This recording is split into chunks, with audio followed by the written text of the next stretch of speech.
안녕하셨습니까? 해피 사바스. 예, 저희 교회에 방문해 주셔서 감사합니다. 저는 오늘 학자의 혀와 길을 가진 자라는 제목으로 말씀을 드리려고 합니다. 먼저 이사야서 50장 4절로 6절에 있는 말씀을 보겠습니다. 주 여호와께서 학자의 혀를 내게 주사 나로 곤핍한 자를 말로 어떻게 도와줄 줄을 알게 하시고 아침마다 깨우치시되 나의 길을 깨우치사 학자같이 알아듣게 하시도다. 5절과 6절입니다. 주 여호와께서 나의 길을 열으셨으므로 내가 거역지도 아니하며 뒤로 물러가지도 아니하며 나를 때리는 자들에게 내 등을 맡기며 나의 수염을 뽑는 자들에게 나의 뺨을 맡기며 수욕과 침 뱉음을 피하려고 내 얼굴을 가리우지 아니하였느니라. 오늘 우리가 살펴보는 이사야 50장에 있는 성경 말씀은 예수 그리스도에 대한 예언으로 해석되는 대표적인 성경 본문 중에 하나입니다. 이사야서에는 예수님을 종으로, 여호와의 종으로 이렇게 묘사하고 있는 부분들이 많이 있는데요. 그 예수님을 하나님의 종으로 노래하는 것이 4번 나오는데 4번 나오는 것 중에 3번째가 지금 우리가 읽은 이 성경 본문이 포함된 부분이고요. 첫째는 이사야서 40장 1절로 9절에 보면 하나님께서 붙드시고 택하신 종이 성령을 받아서 이방의 정의를 베푸는 그러한 모습을 묘사하고 있습니다.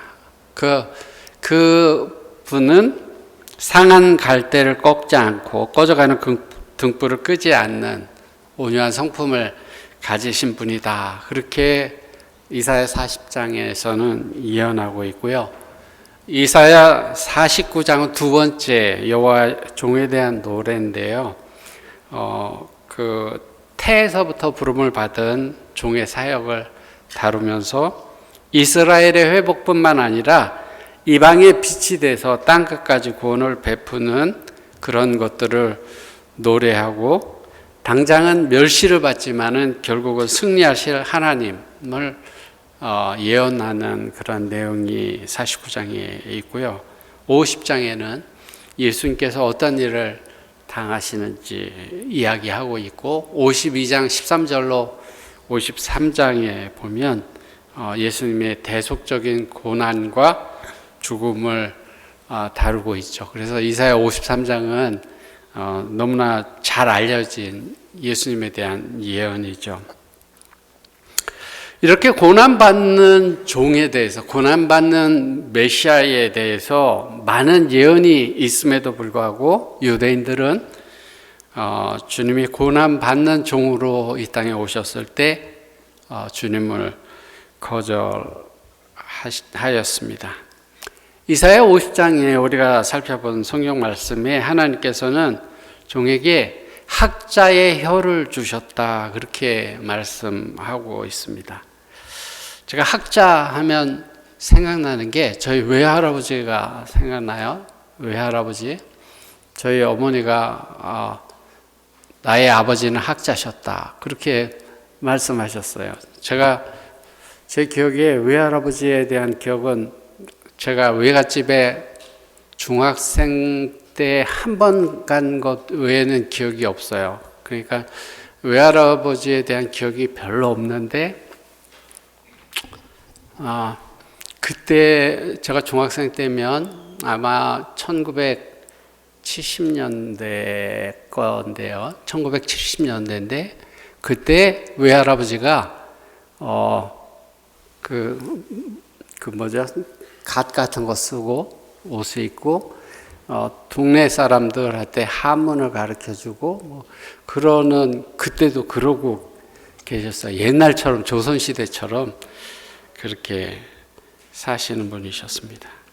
근데 제 기억에 학자 하면 그렇게 이제 외할아버지가 생각나지만 이사야 50장에서 말하고 있는 이 학자는 그런 사람이 아니에요. 그냥 우리가 생각할 때 학자 하면 어디 박사, 공부 많이 한 사람 이렇게 생각되죠. 지식이 많은 사람 이렇게 생각되지는데 이 학자라는 단어가 어떤 말을 번역한 거겠죠. 그죠? 원래 말은 히브리어로 써져 있으니까 히브리어 림무드라고 하는 단어를 학자로 번역했어요. 근데 이 단어가 성경에 6번밖에 안 써져 있는데 이사야서에 4번 써져 있고 예레미야서에 2번 써졌습니다. 근데 그 의미는 공부 많이 한 사람 이런 의미보다는 가르침을 잘 받아들인 훈련된 제자라는 의미를 가지고 있습니다. 하나님께서 종에게 학자의 혀를 주신 목적은요, 여기 성경 말씀에 보면 곤핍한 자를 어떻게 하기 위해서요? 여기 성경에 보면 곤핍한 자를 말로 어떻게 도와줄 줄 알게 하기 위해서다. 그렇게 말씀하고 있습니다. 이 곤핍한 자라고 하는 말도 성경에 여러 번 나오지 않는데요.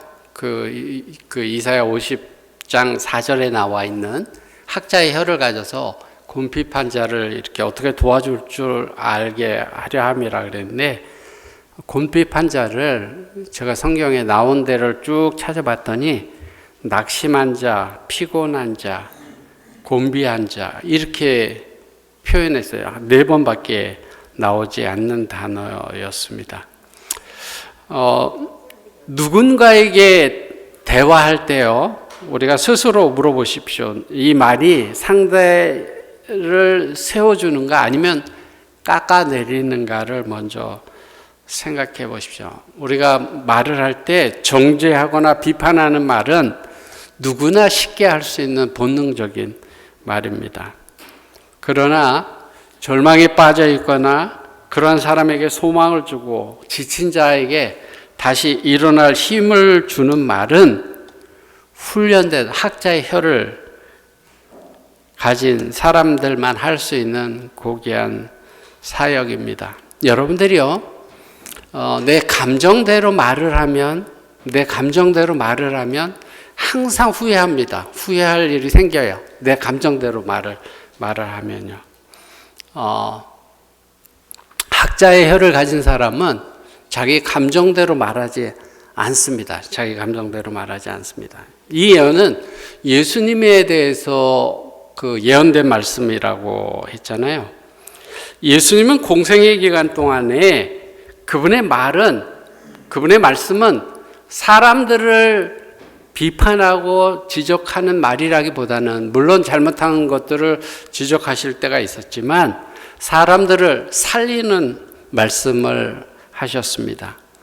예수님은 단순히 지식을 전하는 선생님이 아니라 영적으로 파산한 사람들에게 생명을 주시는 학자의 혀를 가지신 분이셨습니다. 그분은 늘 죄로 지친 사람들을 위로하고 교훈하셨습니다. 산상보훈을 가르침을 통해서, 비유를 통해서 율법에 눌려서 신음하는 사람들에게 자유를 선포해 주셨습니다. 그래서 예수님께서 말씀하실 때 성경은 이렇게 말합니다. 예수께서 말씀을 마치심에 무리들이 그 가르치심에 놀래니 이는 그가 가르치는 것이 권세 있는 자와 같고 저희 서기관들과 같이 아니함일러라. 예수님의 말씀은 보통 사람들하고 달랐습니다. 이사야가 예언한 대로 곤비한 자를, 수고하고 무거운 짐진 자들에게 쉼을 주시는 그런 말씀이었습니다. 영적으로 지친 사람들에게 안식을 주는 그런 사역을 주님께서 하셨습니다. 예수님은 정말 학자의 혀를 가지신 분이셨습니다. 그분이 학자의 혀를 가졌다라고 하는 것이 가장 이렇게 확실하게 이렇게 나타나는 그런 모습은 예수님께서 논리적으로 사람들에게 답변하셨을 때가 아니라 죽어가는 영혼을 사랑하시고 아끼시고 그를 회복시키시려고 하시는 그 모습 속에서 우리가 예수님의 그 학자의 혀를 가지신 모습을 보게 되는데요. 특별히 간음 중에 잡혀온 여인을 대하시는 장면이 요한복음 8장에 기록되어져 있습니다. 요한복음 8장을 자세히 읽어보면 이사야가 예언한 학자의 혀와 귀가 어떻게 실현되는지를 우리에게 보여주는데요. 사람들이 여인을 끌고 와서 돌로 치려고 하고 예수님을 시험할 때 예수님께서는 그때 감정적으로 그 이야기하거나 대하시지 않으셨죠. 제가 만약에 예수님의 입장에 있었다면 그 사람들 편을 들거나 아니면 그 사람들에 대해서 화를 내거나 아마 그런 입장이었을 것 같은데요. 예수님께서는 대답하시지 않으시고 성경에 보면 머리를 굽혀서 몸을 굽혀서 손바닥으로 땅에 글을 쓰셨다고 그렇게 말씀하고 있습니다. 사람들이 그 여인을 끌고 와서 막 화를 내고 막 어떻게 해야 된다, 돌로 쳐야 된다 그렇게 할 때 그런 소음 속에서 예수님께서는 세상의 비난의 소리에 반응하기보다는 하나님께서는 이 상황을 어떻게 보실까, 하나님은 뭐라고 말씀하실까를 먼저 들으시는 제자의 태도를 보여주셨습니다. 그리고 성난 군중들을 향해서 이렇게 말씀하셨죠. 그들의 양심을 찌르는 너희 중에 죄 없는 자가 먼저 돌로 치라.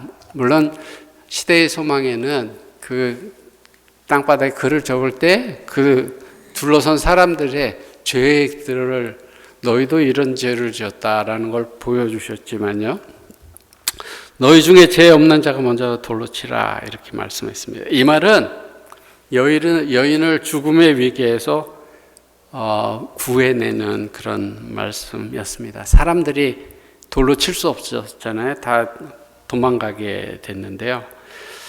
예수님은 곤핍한 자, 이 여인, 정말 세상으로부터 손가락질 받는 이 여인을 말로 어떻게 도와줄 줄 아는 학자의 혀를 가지신 분이었고 그러한 것들이 발휘되는 그런 순간이었습니다. 진실을 깨닫는 짧은 한마디로 폭력을 멈추게 하셨습니다. 오늘날 예수님이 살아계시다면 전쟁도 한마디로 멈추시게 하실 거예요. 군중이 다 떠나고 여인과 단둘이 남았을 때 예수님은 그 여인은 자존심도 다 깨지고 무너졌죠. 그 잡혀와갖고 지금 그 있는 그 여인을 자존심을 세워주는 두 번째 학자의 혀를 사용하십니다. 그래서 우리가 성경에 잘 아는 것처럼 나도 너를 정죄하지 아니하노니 가서 다시는 죄를 범치 말라 이렇게 말씀하셨습니다. 예수님은 그녀의 죄를 덮어놓고 그냥 괜찮다 이렇게 이야기하시지 않으셨습니다. 나도 너를 정죄하지 않는다라고 하는 말 속에 용서와 그런 것들이 포함되어 있지만 그 뒤에 다시는 죄를 범치 말라라고 말씀하시면서 거룩한 변화로 그 여인을 이끄셨습니다.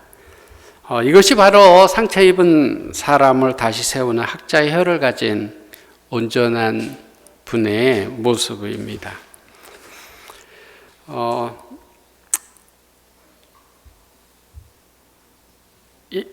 지친 사람을 살리는 말은 오직 하나님께로부터 배운 자만이 할 수 있습니다. 실물교훈에 이렇게 이야기를 하는데요.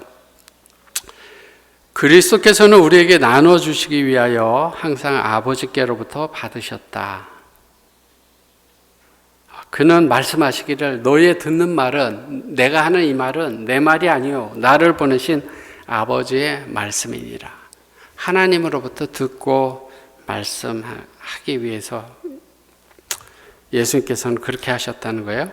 그가 사시고 생각하시고 기도하신 것은 자신을 위함이 아니요 남을 위함이었다. 그는 매일 아침 여러 시간 동안 아버지와 교통하심으로 하늘빛을 사람에게 나눠줄 준비를 하셨다. 그는 날마다 성령의 새로운 침례를 받으셨다. 왜요? 나를 위해서가 아니라 다른 사람들에게 위로하고 용기를 주고 그렇게 하기 위해서요. 계속해서 뭐라고 말하고 있는가 하면요. 주님께서는 매일 아침 이른 시간에 일어나셔서 다른 사람에게 나눠주시기 위하여 자기 심령과 입술에 은혜의 기름을 바르셨다. 그렇게 말씀합니다. 그리고 그 말씀은 피곤하고 학대를 받는 자들에게 하실 경우에 합당한 말씀이었다. 이렇게 말하고 있습니다. 예수님께서는 지친 사람들에게 위로하고 그들을 세워주는 말을 하기 위해서 하나님으로부터 말씀을 받고 말씀을 듣고 하는 그러한 시간들을 가지신 거예요. 그리고 그런 말씀들을 하셨습니다. 성경 인물들 가운데 이 궁핍한 사람, 약한 사람들을 살리는 언어를 가장 잘한 사람이 누구일까를 지금 생각해 보면 제가 생각나는 사람은 바나바라는 사람이 생각납니다. 바나바. 바울의 동역자였던 바나바. 그 본명이 요셉이었습니다. 요셉이었지만 사도들이 그에게 바나바라고 이렇게 별명을 붙여줬어요. 그의 이름은 요셉이지만 바나바라는 별명을 붙여줬는데요. 그는 레위인이었고 구브로 출신의 사람이었습니다. 그 바나바라는 이름의 뜻은 위로의 아들이라는 뜻을 가지고 있습니다. 초대교회 안에서 그의 위로가 얼마나, 그의 격려가 얼마나 강력하고 많고 잘하는 사람이었는지 공동체 전체가 이 사람은 위로의 아들이야 이렇게 불렸다는 거예요. 그 바나바에게요. 타인의 아픔을 학자같이 알아듣고 또 그들을 살리는 언어를 구사하는 사람이 바나바였습니다. 바나바 같은 사람이 한 명 있으면 너무나 좋죠. 그죠? 그 위로하고 용기 주고 그러는 사람이에요. 말로만 위로하는 사람이 아니었습니다. 그는 자신의 밭을 팔아서 가난한 성도들을 도왔습니다. 그래서 사도행전 4장에는 이렇게 말합니다. 구브로에서 난 레위족이 있으니 이름은 요셉이라. 사도들이 일컬어 바나바 위로의 아들이라 하니 그가 밭이 있음에 밭에 팔아 값을 가지고 사도들 발 앞에 두니라. 이 사람이 말로만 하는 사람이 아니라 희생이 담긴 진실한 행동을 통해서 어려운 사람들을 몸으로도 돕는 그런 사람이었다라고 하는 사실이에요. 그래서 성경에는 말로만 더워라 입으라 뭐 그렇게 하지 말라고 그렇게 이야기를 했잖아요. 사도행전에는 그가 성령과 믿음이 충만한 사람이었다 이렇게 설명하고 있습니다. 하나님의 마음이 어디 있는지를, 하나님의 뜻이 무엇인지를 살피는 사람이었기 때문에 당시 모든 사람들이 기피하던 사울, 후에 사도 바울이라고 이름하는 그 사울을 사람들이 다 그냥 싫어하고 꺼려하고 그럴 때 그 사람을 기꺼이 받아 주었던 사람이 바나바였습니다. 그러니까 바나바가 없었다면 사도 바울도 없었을지도 모르죠. 바울을 세워주고 사역의 현장으로 이끌어줬던 사람이 바나바였고요. 또한 실패했던 마가 있죠. 마가. 그 바울하고 같이 전도여행 갔다가 도망가서 다음에 사도 바울이 데려가는 것을 거절했던 그 마가를 끝까지 격려하고 나중에 귀한 일꾼으로 성장하도록 돕는 일을 했던 사람이 바나바였습니다. 그의 혀는 사람을 정죄하기보다는 넘어진 자를 다시 일으켜 세우는 데 사용했습니다. 요즘 많은 사람들이 나를 증명하기 위해서 화려한 스펙이나 논리적인 말 솜씨를 갖추려고 애씁니다. 한국의 여러 TV들에는 시사 프로그램들이 있잖아요. 서로 누가 논쟁을 더 잘하냐, 누가 말 더 잘하냐 이런 거 가지고 서로 싸우잖아요. 근데 성경이 말하는 학자의 혀라고 하는 것은 상대방을 이기는 것이 아니라 지친 친구를 일으켜 세워주는 거예요. 학자의 혀를 가졌다라고 하는 것은 얼마나 많이 알고 있느냐라고 하는 것이 아니라 내 입의 말이 고통받는 이웃을 일으켜 세우는 치유의 역할을 하고 있는가 하는 것입니다.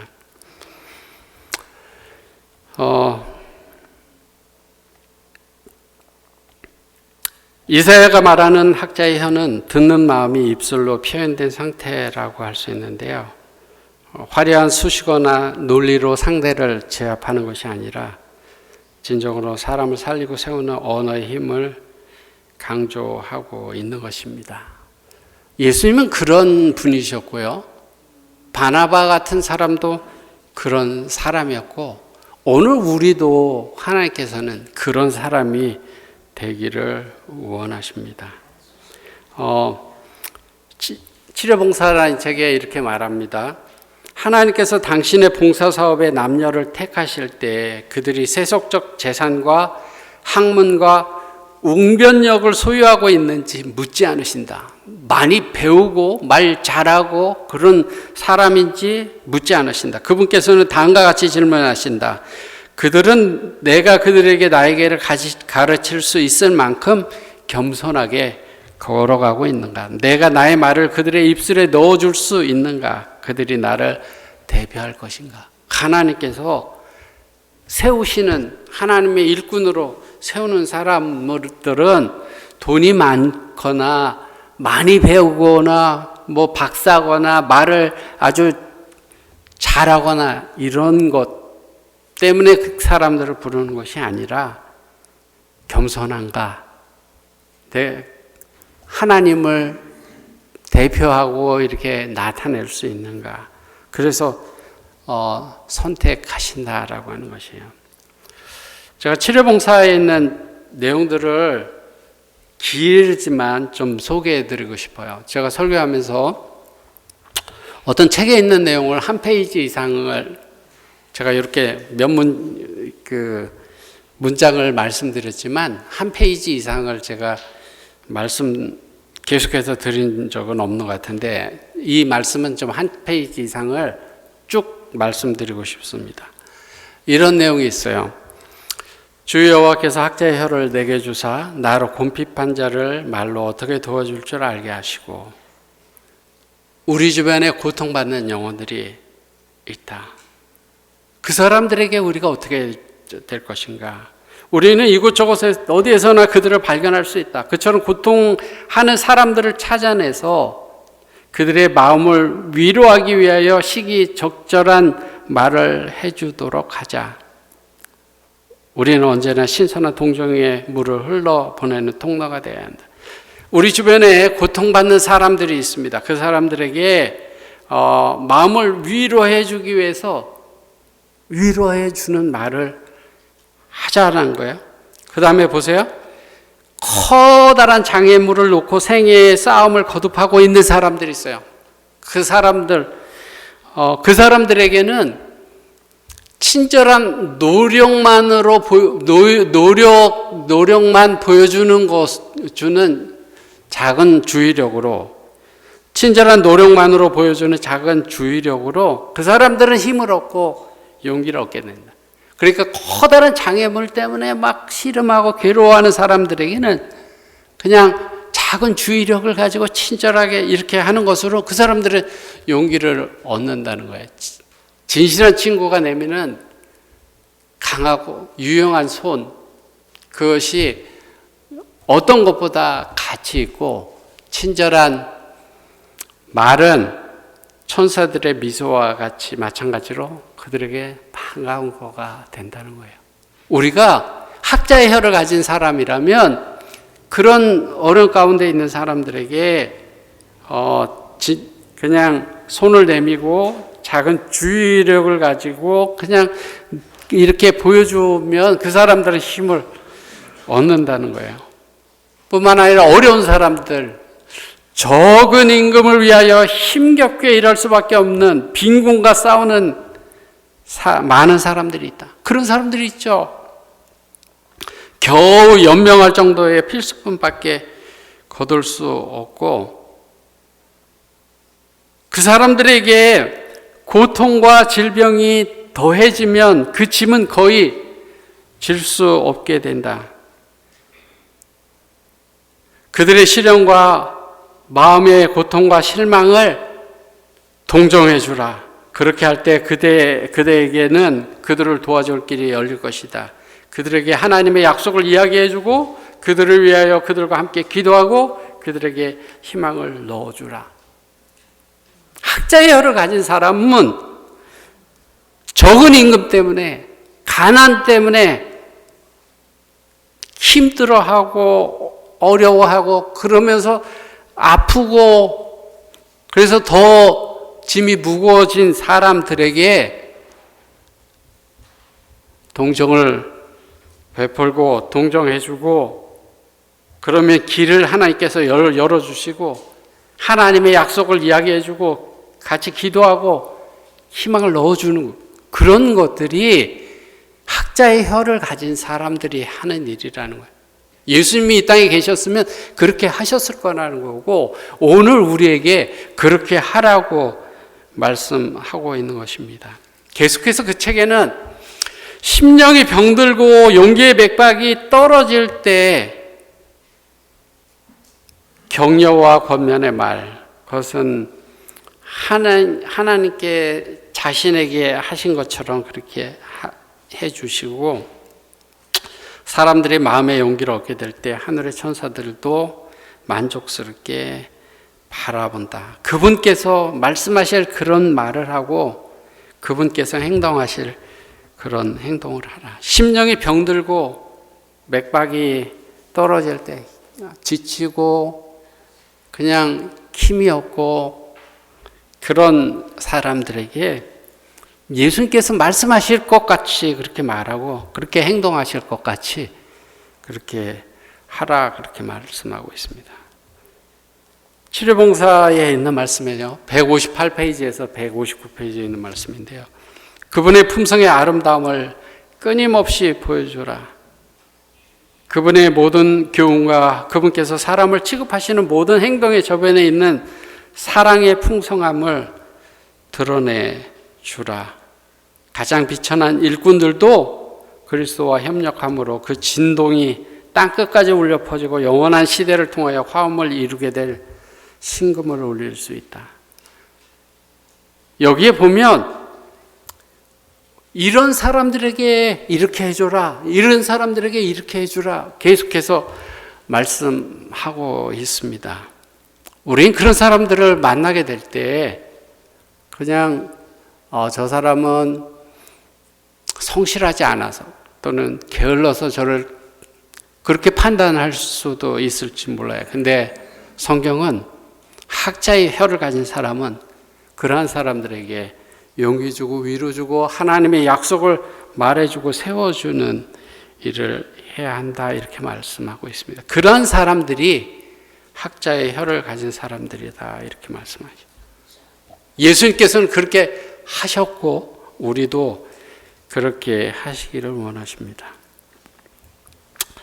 여기 4절 뒷부분하고 5절에 보면 학자의 혀를 가질 뿐만 아니라 귀를 가져야 된다, 이렇게 말해요. 아침마다 깨우치시되 나의 귀를 깨우치사 학자같이 알아듣게 하시도다. 여호와께서 나의 귀를 열으셨으므로 내가 거역지도 아니하고 뒤로 물러가지도 아니하며. 말을 잘하기 위한 전제 조건은 잘 듣는 겁니다. 잘 듣는 것입니다. 우리의 신앙생활은 말하는 것보다 듣는 것에서 시작되어집니다.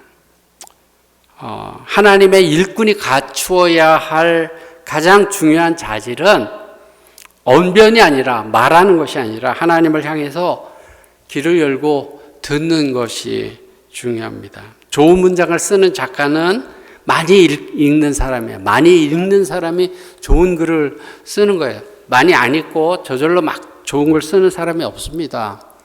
좋은 글 쓰는 사람 많이 읽고 그게 들어온 것이 나가는 거예요. 좋은 화가는 좋은 그림들을 많이 본 사람들이에요. 영적인 원리도 똑같습니다. 우리가 하나님으로부터 많이 듣고 보고 받아들인 사람이 그런 것들이 나가는 거예요. 좋은 것들이 나가는 것입니다. 새벽마다 우리가 하나님의 말씀을 듣는 것들이 필요해요. 여기 아침마다 깨우치신다 이렇게 말씀하고 있잖아요. 이 말씀은 예수님을 예언적으로 이야기하는 거라고 그랬죠. 예수님의 새벽 기도 생활과 완벽하게 일치합니다. 예수님 공생의 기간 중에 아무리 바쁜도 새벽 시간에 하나님께 기도하는 사람이었습니다. 새벽 아직도 밝기 전에 깜깜할 때 일어나 나가 한적한 곳으로 가서 거기서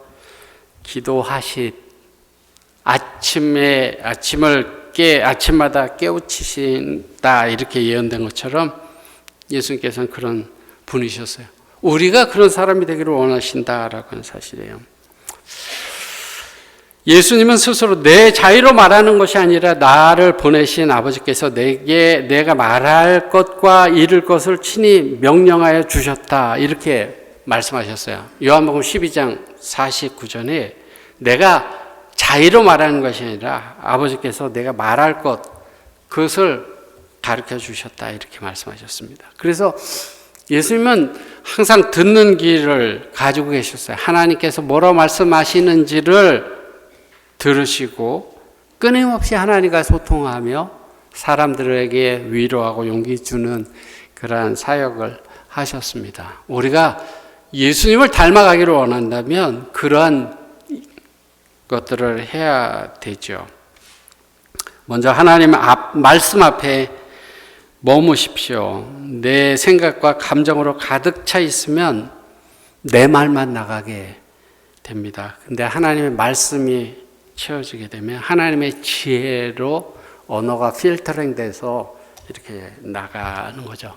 여기 학자라는 말은 학자의 혀라고 할 때 학자라는 것은 끊임없이 배우는 사람이라고 그랬잖아요. 5절에서 길을 열었으므로 이렇게 말씀하고 있는데요. 길을 열었으므로 이렇게 말씀하고 있는데 진정한 들음은 그 정보를 습득하는 것뿐만 아니라 하나님의 뜻을 알았을 때 그 순종하는 것이 필요한데 제자의 귀는 듣는 것에서 끝나는 것이 아니라 그 행함으로 이어져야 됩니다. 신앙생활할 때 하나님의 말씀 우리 교인들이 듣기는 엄청 들어갖고 보통 사람들이 뭐라고 얘기해요? 귀만 이렇게 커졌다고 이렇게 이야기를 하잖아요. 귀가 커지면 그만큼 큰 사람이 돼야 되는데 듣기는 많이 듣고 하지는 안 하면 사람들이 비평하죠. 저 사람 말만 잘하고 귀만 커진 사람 이렇게 이야기를 하잖아요. 제자들은 들은 것을 행함으로 해야 됩니다. 5절에 거역하지 아니하고 뒤로 물러가지 않았다 그랬는데 이것은 1차적으로는 이사야 자신에게 해당되고 이스라엘의 남은 자들을 상징할 수 있지만 예수님을 가리키는 것이죠. 겟세마네 동산에서 죽음의 공포가 닥쳐왔을 때 예수님은 도망가지 않았습니다. 피하지도 않았습니다. 내가 이 잔을 마시기를 원하지 않지만 이 잔이 내게서 지나가기를 원하지만 아버지의 원대로 되기를 원합니다. 이렇게 기도했습니다. 그래서 피하지 않고 끝까지 걸어갔습니다. 성경에는 예수님께서 12군단의 천사를 부르실 수도 있었다 이렇게 말씀하셨어요. 내가 못 부를 줄 알았느냐 이렇게 말씀하셨어요. 그럼에도 불구하고 예수님께서는 그냥 붙잡히심으로 뒤로 물러가지 않는 그런 모습을 보여주셨습니다. 학자의 귀를 받은 종은 하나님의 명령에, 하나님의 말씀에 거역하지 않고 뒤로 물러가지 않습니다. 모세가 이스라엘 백성들을 이끌고 홍해를 만났을 때 뒤로 물러가지 않았습니다. 여호수아가 물이 범람하는 요단강 앞에 섰을 때 뒤로 물러가지 않았어요. 여호와의 궤를 맨 제사장들을 앞세워 요단을 건너가게 했고 앞으로 나아갔습니다. 하나님은 우리도 하나님의 말씀에 그렇게 순종하기를 원하십니다. 뒤로 물러서는 것을 원하지 않으십니다. 앞으로 나아가십시오. 신앙은 끊임없이 앞으로 나아가는 여정입니다. 때로는 장애물이 있고 때로는 힘들게 하는 일이 있다 하더라도 앞으로 나아가는 것이 그것이 신앙입니다. 순종하는 것입니다. 예수님께서는 뒤로 물러나지 않으셨습니다. 여기 보면 6절에 보면 나를 때리는 자들에게 내 등을 맡기고 나의 수염을 뽑는 자들에게 나의 뺨을 맡기고 수욕과 침뱉음을 피하려고 얼굴을 가리우지 아니하였느니라. 하나님의 일을 할 때, 사명을 감당할 때 저항과 박해가 따릅니다. 여기 본문 속의 종은 등을 맡기고 뺨을 맡기고 침뱉음을 피하지 않습니다. 훗날에 인류의 죄를 대신해 고난받으신 예수 그리스도의 모습을 예표하죠. 나를 때리는 자들에게 내 등을 맡기고 예수님께서는 채찍질을 그대로 받으셨죠. 그냥 채찍질을 받으셨습니다. 수염을 뽑는 자들에게 나의 뺨을 맡겼다. 그들에게 침을 뱉고 얼굴을 가리고 주먹으로 치고 그렇게 할 때 선지자 노릇하라 할 때 그대로 예수님께서는 맞으셨습니다. 그리고 침뱉음을 당하시면서도 묵묵히 참으셨습니다. 예수의 얼굴에 침을 뱉을 때 그대로 받으셨어요. 당시 유대사회에서 수염을 뽑거나 얼굴에 침을 뱉는 행위는 인격적인 살인에 가까운 그런 수치스러운 일이었습니다. 예수님은 신성을 가지신 창조주 하나님이셨음에도 불구하고 인간이 받을 수 있는 가장 비참한 모욕을 피하지 않고 온몸으로 받아내셨습니다. 6절에서 종은 수치와 모욕을 당하면서 얼굴을 가리거나 맞서 싸우지 않았다고 말하고 있는데요. 참된 학자의 혀를 가진 사람들은 때로는 말하지 않음으로 그것을 나타냅니다. 약한 사람들, 아픈 사람들, 지친 사람들에게 위로하는 말을 하지만 때로는 말하지 않는 것으로 학자의 혀를 드러냅니다. 억울한 상황이나 비난을 받을 때 즉각적으로 변명하거나 반격하고 싶은 충동이 일지요. 자기를 설명하고 싶은 생각이 들잖아요. 근데 그때 침묵했습니다. 예수님은 빌라도 앞에서 침묵했습니다. 의로움을 증명하려고 애쓰지 않으셨습니다. 하나님께서 나를 아신다라는 믿음으로 평안함을 유지하셨습니다. 때로는 그런 것들이 학자의 혀를 가진 사람의 모습입니다. 오늘 우리의 모습이 그런 모습인지 우리 자신을 되돌아봤으면 좋겠습니다. 이사야 50장 이 글을 쓴 시점은 예수님이 이 땅에 오시기 전에 한 700년 정도의 기간이 있습니다. 그러니까 그 수백 년 전에 쓰신 것이죠. 근데 700년 전, 600년 전, 700년 전에 쓴 이 세밀한 묘사가 단 한 구절도 어긋남 없이 예수님의 생애 속에 그대로 재현됐습니다. 이는 예수님께서 우연히 고난 받으신 것이 아니라 하나님의 구원의 계획에 따라서 자신을 내어주신 순종하는 종으로서의 모습을 보여주신 가장 강력한 증거가 됩니다. 이 고난이 바로 우리를 위해 모든 수치를 참으신 이 고난의 종의 모습이 우리를 위해 수치를 참으신 예수님의 모습입니다. 진정한 제자는 안락함이 아니라 사명을 위해 수치와 아픔을 견뎌내는 사람입니다. 진정한 제자는 사명을 위해 고난과 아픔과 수치를 견뎌내는 것입니다. 사도 바울이나 초대교회 많은 사람들이 그렇게 하셨습니다. 제가 이제 말씀을 정리하면서 우리는 어떻게 학자의 혀와 귀를 가진 사람이 될 수 있을까? 우리는 어떻게 그런 사람이 될 수 있을까? 학자의 혀와 귀는 타고난 언변과 청력이 아니라고 했습니다. 우리가 이러한 것들을 일상에서 실천할 수 있는 구체적인 것은 아침 시간에 듣는 시간을 확보하는 것입니다. 이사야 50장 4절에 아침마다 깨우치시되 말씀하신 것처럼 하루의 시작을 나의 목소리, 세상의 소리로 채우기 전에 하나님의 말씀과 기도를 통해서 내면의 길을 먼저 여는 그런 습관을 우리가 가져야 합니다.